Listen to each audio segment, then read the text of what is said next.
Magandang araw mga kaibigan.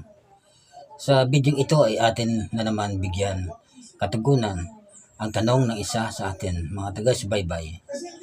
Ang tanong niya, kung sino daw ang may karapatan sa bahay na kanyang tinitirhan, siya ba o ang kanyang bayaw? Ang bahay daw na kanilang tinitirhan ay iniwan sa kanila ng tito ng kanyang kinakasama sa buhay. Mayroon daw silang isang anak, subalit hindi sila kasal.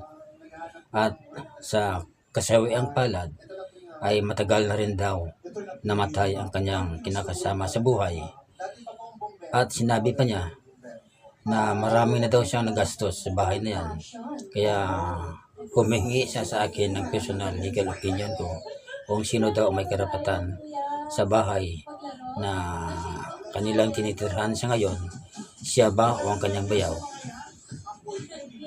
Atin po sasagutin ang kanyang katanungan bilang gabay lamang at just for educational discussion purposes only. At hindi po ito dapat na maituring bilang isang serbisyo legal. Now, ano ba ang sinasabi ng batas tungkol sa problema ng ating taga-subaybay?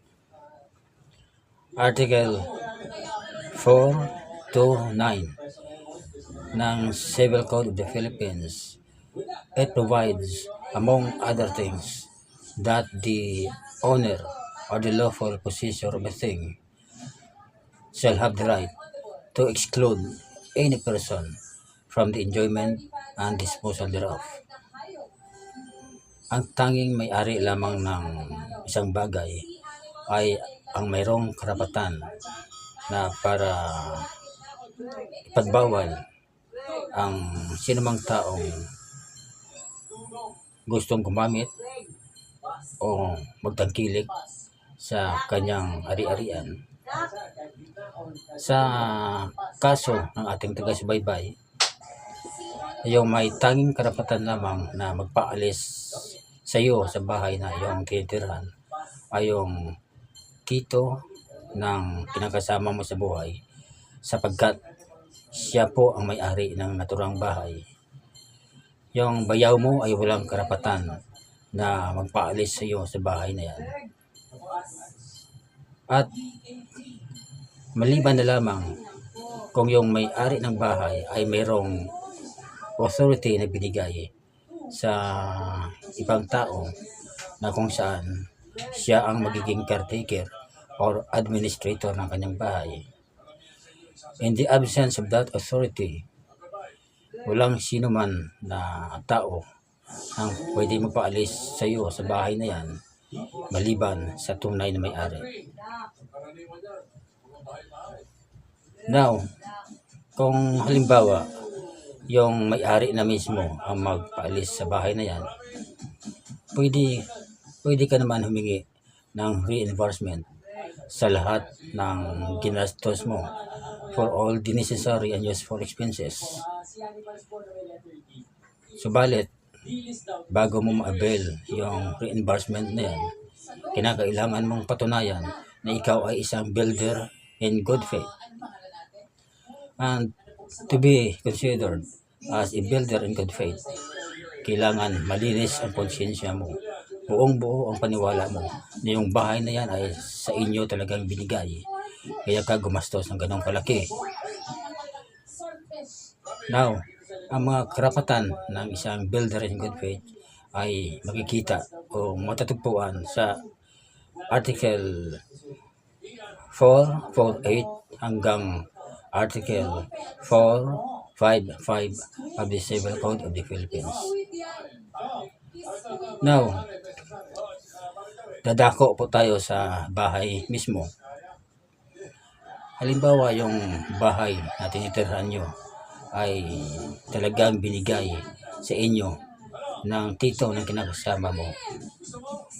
Hindi po ganoon kasimple ang pagbigay ng bahay. Yung pagbigay ng bahay ay hindi po pwedeng oral transaction or verbal na ginawa na binigay sa inyo. Gusto ko lang ipaalam sa iyo na yung bahay ay considered as a real property. At isa sa mga paraan para mag-dispose ng isang real property ay through donation. At sinasabi sa Article 749 ng Civil Code of the Philippines na kung ang donasyon ay tumutukoy sa isang real property, yun ay dapat nakasulat sa isang pampublikong instrumento. It must be written in a public instrument. At yung notarized deed of donation ay isang public instrument. At sa loob ng deed of donation ay kailangan may pirma ang dalawang partido. May pirma yung donor para patunay na yung property ay kanyang binigay sa donee, at yung donee on the other hand ay pagpipirma rin bilang patunay na tinatanggap niya ang donation na binigay sa kanya.